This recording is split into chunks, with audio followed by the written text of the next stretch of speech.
Hola amigos, ¿cómo están? Les habla el profe Dan y sean bienvenidos a esta la segunda parte de la resolución de la prueba de matemáticas para bachillerato por madurez 2020, fase B. Así que pues continuemos donde lo habíamos dejado.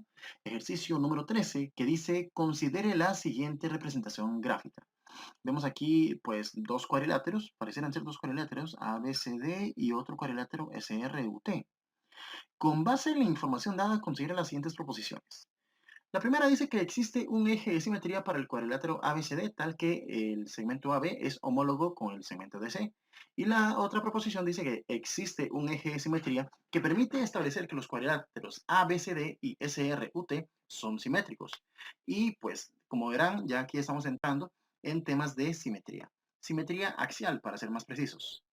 La situación para este tema es verificar, o por lo menos para efectos de ejercicio, es verificar la existencia de rectas que puedan trazarse de tal forma que me dejen los elementos geométricos a iguales distancias, pero en opuesto sentido con respecto a las rectas en cuestión. Es decir, cuando me hablan de que AB es homólogo con DC, se refiere a que ambos segmentos están a iguales distancias de dicho eje de simetría, de dicha recta en cuestión. Y en efecto, podríamos considerar una recta trazada de esta manera, que corte al eje X, por ejemplo, en la coordenada 4. Como un plus, les menciono que esta recta le podemos etiquetar y darle el nombre como X igual a 4. Ahora, que si nos ponemos a ver esta recta, efectivamente consigue que el segmento AB y CD sean simétricos entre sí. Pueden considerar la simetría como una especie de reflexión, como si el eje de simetría en sí funcionara como un espejo entre los dos elementos simétricos. La existencia de esta recta consigue que esta primera proposición sea perfectamente verdadera. Pero todavía queda la segunda proposición, que me pregunta o que me asume de la existencia de un eje de simetría que permite establecer que los cuadriláteros ABCD y SRUT sean simétricos entre sí. Y en efecto existe, porque podríamos considerar una recta que separe a igual distancia estos dos cuadriláteros, que pues para efectos del curioso lector, les menciono que esta recta le llamaríamos recta y igual a 3. Vean que es una recta que corta el eje y justamente en el 3. Y pues efectivamente es una recta que deja a iguales distancias los dos cuadriláteros, lo que provoca que sean simétricos entre sí. Por tanto, dicha existencia logra que la segunda proposición también sea verdadera. Y este análisis logra que la opción A termine como respuesta correcta para este ejercicio 13. Dicho de esta forma, entonces podemos continuar con el siguiente ejercicio. Veamos ahora. Dice que para contestar los ítems 14 y 15, considere la siguiente información sobre el pentágono EFGHI y la recta Y igual a X, la cual corresponde a uno de los ejes de simetría de dicho pentágono. Entonces, uno ve pues dicha figura, el pentágono en el plano cartesiano, pero si se preguntan de cuál recta Y igual a X nos están hablando, pues hagámonos a la idea, si tuviéramos, qué sé yo, un plano cartesiano hipotético por aquí al lado, la recta y igual a x vendría siendo una recta que se trazaría de forma diagonal, 45 grados de inclinación exacta, que pasa por el origen de coordenadas y de forma creciente. Esta vendría siendo la recta y igual a x. Y por tradición, pues hacer mención de la recta y igual a x me obliga también a hablarles de la recta y igual a menos x, que viene siendo el cúmulo de las mismas características mencionadas, pero con una monotonía decreciente, es decir, con una tendencia a ir hacia abajo, en este caso. Esta vendría siendo la recta y igual a menos x, por si alguien les llega a preguntar en algún otro ejercicio futuro. Esta información siempre vale oro. Así que, para efectos del caso, nos están hablando que la recta y igual a x funciona como eje de simetría para el pentágono en cuestión. Así que trazamos dicha recta y partimos del hecho de que esta recta estaría determinando en el pentágono dos mitades que vendrían siendo perfectos reflejos uno con respecto al otro. Viendo así, digamos al ejercicio 14 que nos dice, con respecto al eje de simetría y igual a x, me dice que E es homólogo con, y para ese aspecto, analizamos que el punto E se encuentra a una de las mitades de la figura, si bien es cierto, y si nos fijamos en la otra mitad, su homólogo vendría siendo el punto H. Serían, digamos, puntos que se encuentran a iguales distancias de esta recta roja y pues por tanto dicha homología establecida nos lleva a marcar la opción C como respuesta correcta para este ejercicio 14 y con esto dicho se procede a trabajar con el siguiente ejercicio. Ejercicio número 15, que dice, con base en el eje de simetría y igual a x, e y como segmento es homólogo con... Y bueno, pues para este ejercicio podemos aplicar un razonamiento análogo, muy similar al del ejercicio 14, nada más que en términos de segmentos. El segmento I lo tenemos justamente acá, donde que, si bien es cierto, ya habíamos mencionado recién que E vendría siendo homólogo con el punto H. Ya eso está previamente conversado. El tema está ahora con el punto I, que al ser un punto ubicado justo en el eje de simetría, se dice que en estos casos dicho punto sería homólogo consigo mismo. Así que construyendo el segmento homólogo a EI, repito, el homólogo de E vendría siendo H y el homólogo de I vendría siendo el mismo punto I. Para efectos vendría siendo el segmento HI o invertido y H, ya que vendrían representando el mismo segmento. Por lo cual se deja ver, digamos, la opción B en este caso como respuesta correcta para este ejercicio 15. Así que pues sin mucha dilación, procedemos y continuamos con el siguiente ejercicio. Veamos ahora que dice que para contestar los ítems 16, 17 y 18 considere la siguiente información. Dicha información consiste pues en la colocación de 4 triángulos numerados del 1 al 4 en diferentes localizaciones y diferentes tamaños y orientaciones. Ok, checamos un momentito el ejercicio 16 que dice, considere las siguientes proposiciones suponiendo que el triángulo número 3 es el resultado de aplicar una transformación al triángulo número 1. Vamos a ver, estamos hablando de una transformación que se le ha aplicado al triángulo número 3 y que dicha transformación nos ayuda a generar el triángulo número 1. Veamos que del triángulo número 3 aparentemente se ha reducido su tamaño para obtener el triángulo número 1. Ok, primera proposición dice que el punto imagen del menos 1, menos 2 corresponde al 6,1. Veamos esto. El menos 1, menos 2, en primera, ¿de cuál punto nos están hablando? Menos 1 en X y menos 2 en Y. Es decir, tomando en cuenta las coordenadas en orden X, Y, como bien corresponde al protocolo. Si analizamos, vemos que dichas coordenadas se cruzan exactamente en el siguiente punto, en este punto que les señalo por acá, donde que si lo asociamos de manera lógica con la figura que tenemos marcada con número 3, pues lo esperable es que corresponda homólogamente con este punto que les trazo por acá. Ahora, me dice en la proposición que supuestamente la imagen de dicho punto corresponde al 6,1, pero por lo que veo, este punto en particular no posee esas coordenadas. Si lo revisamos en X y si lo revisamos en Y, vemos que las coordenadas que tiene son 2,4. Lo digo una vez más, las coordenadas de este punto vendrían siendo 2,4 y no el 6,1 como nos dice en este enunciado. Por lo cual me toca decir que la primera proposición vendría siendo falsa en este caso. Por otro lado, en la segunda proposición dice que una forma de obtener el triángulo número 3 es aplicarle al triángulo número 1 una homotecia centrada en el origen de coordenadas y de razón k igual a 2. Veamos acá. Ok, que del triángulo 1 se le aplica pues una homotecia.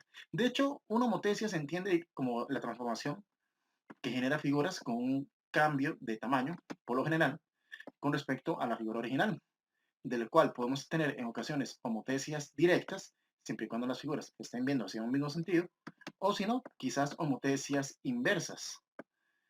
Ahora, ¿qué determina, digamos, que una homotecia sea directa o inversa? ¿O qué implica el tipo de homotecia que tengamos? Que al ser directa, la razón de homotecia normalmente sería positiva. Pero en este caso, la figura número 1 apunta pues hacia una dirección, digamos, hacia la derecha, y la figura número 3 apunta hacia la dirección completamente opuesta, hacia la izquierda. Por no decir, digamos que tomando de referencia la figura número 1, vemos que la figura número 3 está colocada de cabeza. Así que en estos casos tenemos una homotecia inversa en toda regla. Y en las homotecias inversas resulta que el valor de k, esta razón k, normalmente le corresponden valores negativos. Y ahí tenemos un gran problema acá. Digamos que esto es razón suficiente para ya desestimar la proposición como tal. Pero les cuento, digamos, de otras propiedades importantes a considerar en caso que esta característica se hubiera salvado. Nos dicen, por ejemplo, también que es una homotecia centrada en el origen. ¿Qué implica que sea centrada en el origen? Que en la sana teoría a la hora de analizar todas las homologías, es decir, a la hora de asociar los puntos homólogos con segmentos de recta, estos segmentos de recta han de pasar por justamente el centro de homotesia que nos propone el enunciado. Nos dice que está centrada en el origen, ¿verdad? Y el origen, pues se refiere al origen del plano cartesiano, el origen de coordenadas, que es precisamente este punto que les muestro por acá.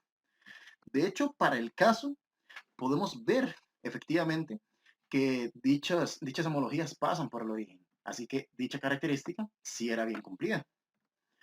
Por otro lado, dado que el triángulo 1 es la figura de partida, la figura original a la cual se le aplica la transformación para después obtener la figura número 3, veamos que la figura número 3, al ser mayor que la figura número 1, esto trae otras implicaciones importantes. Que, por ejemplo, si hablamos de una figura pequeña y vamos a construir una figura más grande, en estos casos, la razón de homotesia suele ser mayor que 1. Hablándolo en términos absolutos, no le pongan atención al signo. Si fuera el caso, por ejemplo, que partimos de una figura grande y queremos construir, o nos brindan la construcción de una réplica más pequeña, entonces en estos casos, la razón de homotesia suele tener valores que estén entre 0 y 1. Pero en este caso particular, como la figura número 3 es, en efecto, más grande que la figura 1, ciertamente se supone que deberíamos tener un valor para K mayor que 1. Entonces K igual a 2 es un valor entre comillas viable. Requiere un análisis un poquito más exhaustivo, pero de momento me lo compro, por lo menos con el valor mayor que 1. Pero nuevamente, dado que la razón de homotesia es inversa, eso implica que el signo de la razón de homotesia debería ser negativo. Entonces hubiera sido todavía más creíble que me dijeran razón K igual a menos 2. Pero el signo no me cumple con la condición acorde al tipo de homotesia. Y a causa de eso, pues, queda desestimada la segunda proposición. Tengo que indicar que es falsa y en consecuencia marcar la opción B, ya que ninguna de las dos proposiciones llegaron a ser verdaderas.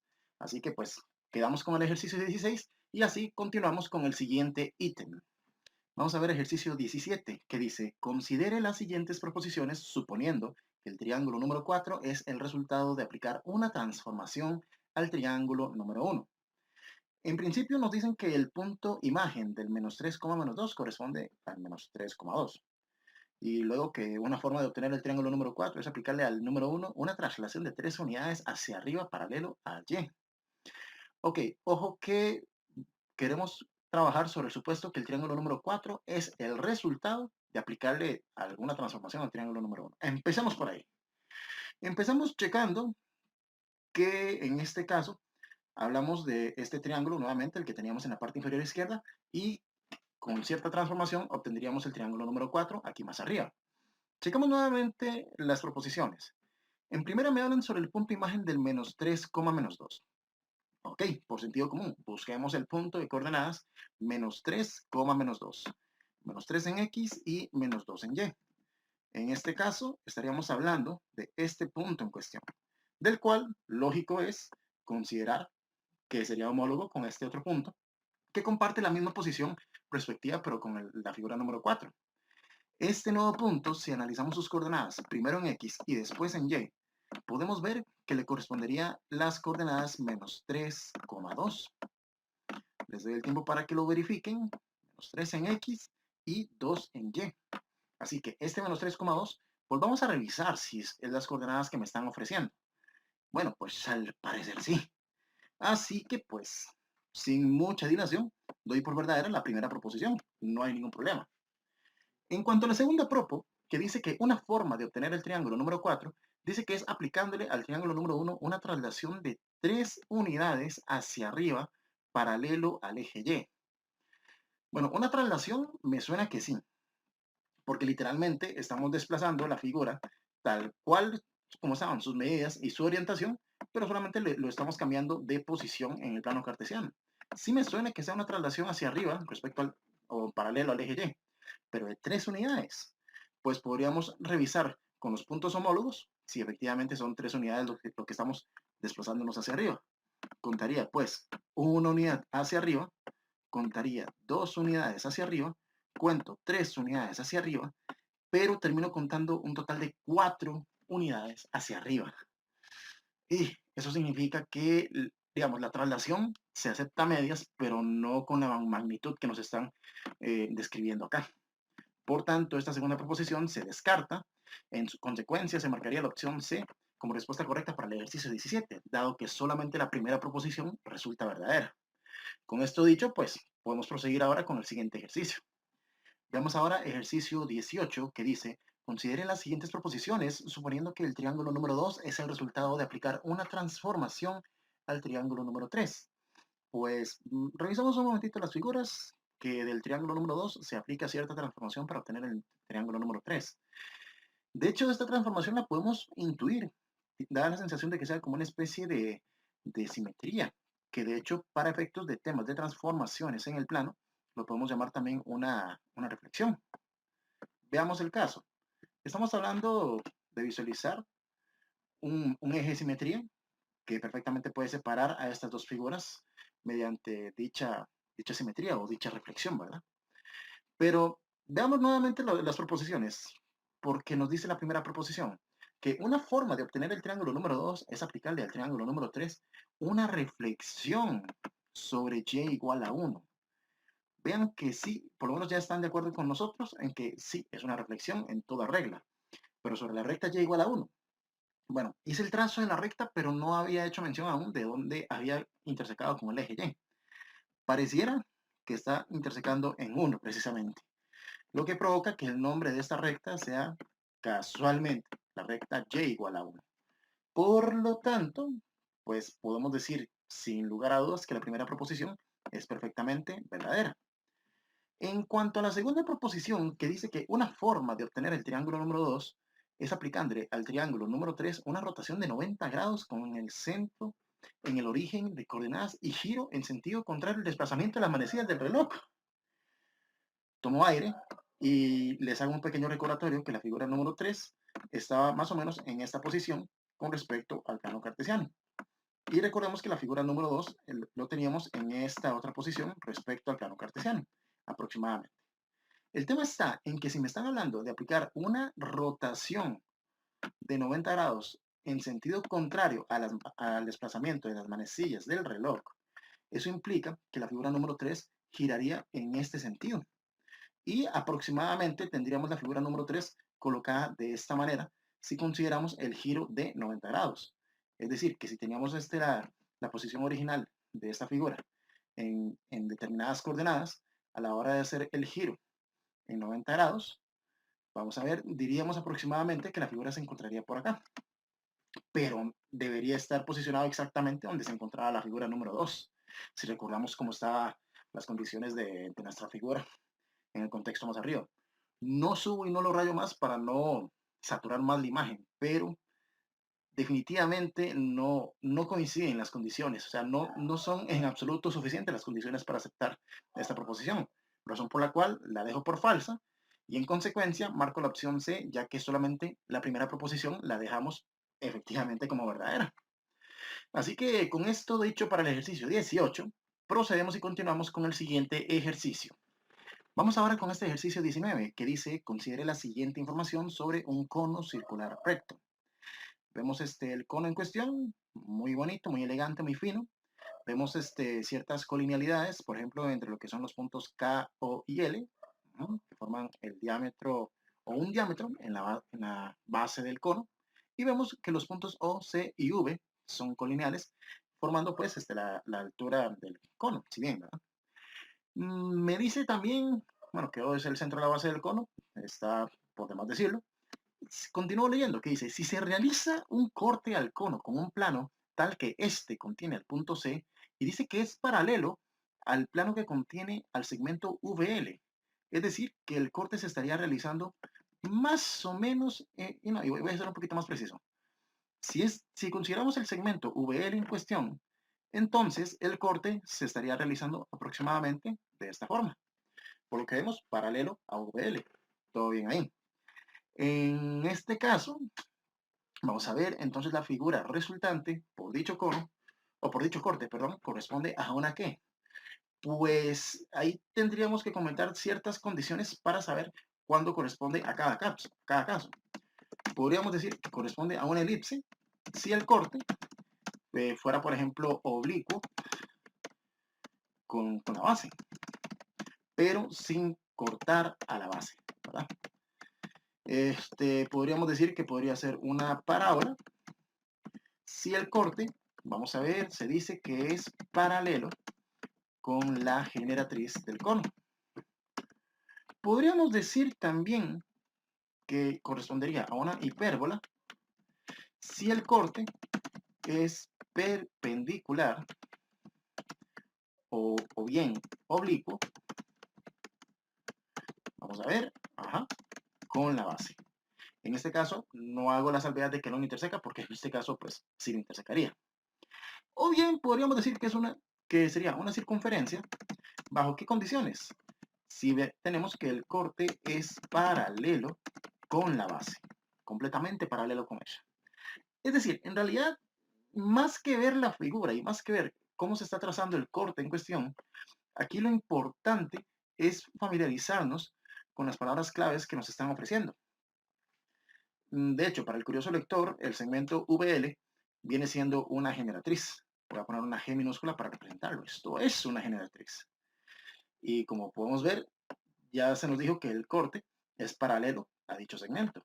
Es decir, es paralelo a la generatriz.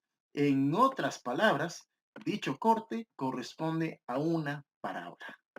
Por lo cual, corresponde marcar opción B como respuesta correcta para este ejercicio 19. Y con esto dicho, pues proseguimos y trabajamos con el siguiente ejercicio. Veamos ahora que dice que para contestar los ítems 20 y 21, consideren la siguiente figura referente a un cilindro circular recto. Veamos, tenemos aquí el cilindro en cuestión y tenemos, según la información que nos dan, que los puntos C, O y D son completamente colineales, que los puntos A, S y B también son completamente colineales. Dice que AB mide 10, así que pues resalto un momento lo que es el segmento AB, que vendría siendo un diámetro para una de las bases del cilindro. Dice que todo esto mide 10, ok, pero también tendríamos que SB, siendo radio del cilindro, y que nos va a ser, creo, de utilidad más adelante, vendría siendo la mitad del diámetro. Así que podemos intuir que mediría 5 unidades. Hasta ahí no hay problema. También nos dicen que el segmento OS, que vendría siendo en este caso la altura del cilindro, dícese que mide 12 unidades. Así que pues vamos a hacer mención de esas 12 unidades. Con esto dicho, revisamos ahora sí lo que son el ejercicio 20 en cuestión. Dice, considere las siguientes proposiciones. La primera dice que si se interseca el cilindro con un plano oblicuo a cualquiera de sus bases, sin que se corten las bases, entonces la sección plana que se obtiene corresponde a una elipse. Pues en el caso del cilindro, solamente conozco 3 posibles casos. Conozco el caso en el que se pueda formar tal vez una circunferencia, pero si el corte resulta ser paralelo con la base. Eso por un lado, ¿verdad? Podríamos decir también que podría corresponder a una elipse, como nos dicen, si el corte es oblicuo con las bases, pero sin cortarlas o sin intersecarlas. Como también podría ser, qué sé yo, podría ser un rectángulo, como un caso particular. Y diríamos que aplicaría este caso si el corte es perpendicular con las bases. Así de forma muy, muy tajante. Así que les dejo aquí estos referentes para que los tomen en cuenta. Y analizando otra vez la proposición en cuestión. Ni me molesto con el dibujo porque, pues, hacer este tipo de curvas da un poquito de trabajo. Pero reviso las palabras claves.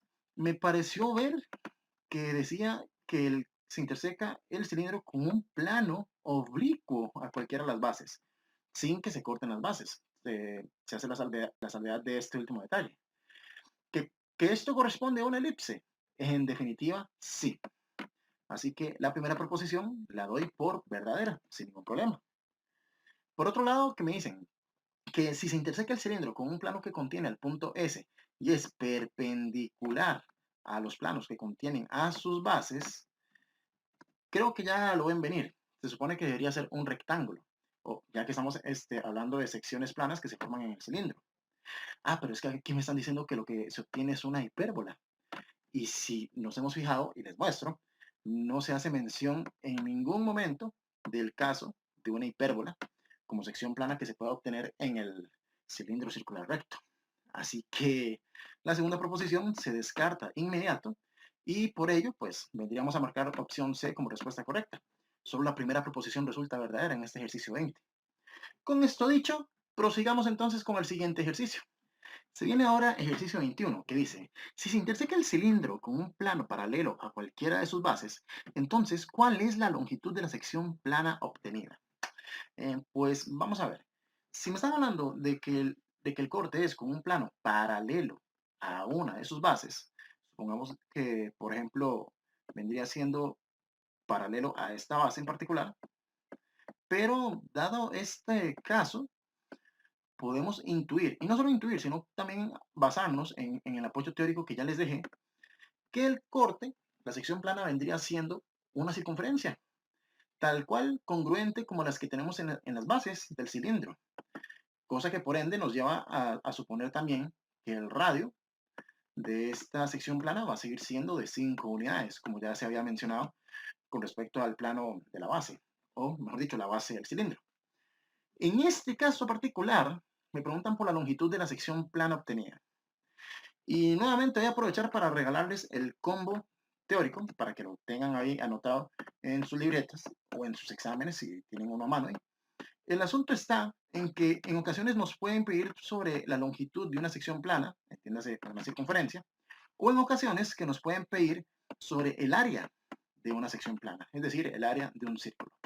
Para lo cual existen estas posibles fórmulas para hacer los cálculos correspondientes según lo que me estén pidiendo. En este caso, como me están preguntando por la longitud de la sección plana, entonces voy a hacer uso de la primera fórmula. Es decir, vamos a verificar el resultado de multiplicar 2pi por 5. Que para efectos prácticos tengamos en previo conocimiento que el pi va a quedar fijo en el resultado de la expresión y lo único que necesitaríamos sería multiplicar las partes numéricas de este producto. Así que sería cuestión de multiplicar 2 por 5 y inmediatamente decimos nos va a dar 10. Y el pi lo adjuntamos a la par. ¿Que lo queremos aplicar con la calculadora? Está bien. Ingresaríamos, por ejemplo, el 2 en la calculadora tal cual. Luego, ojo y mucho cuidado, voy a presionar el botón Shift, aplica para todo el mundo.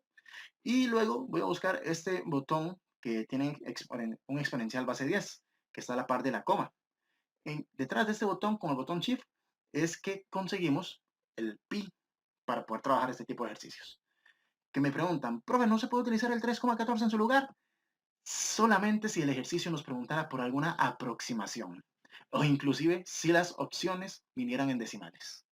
Pero como no es el caso, entonces, si queremos usar la calculadora, tendría que ser con el pi real.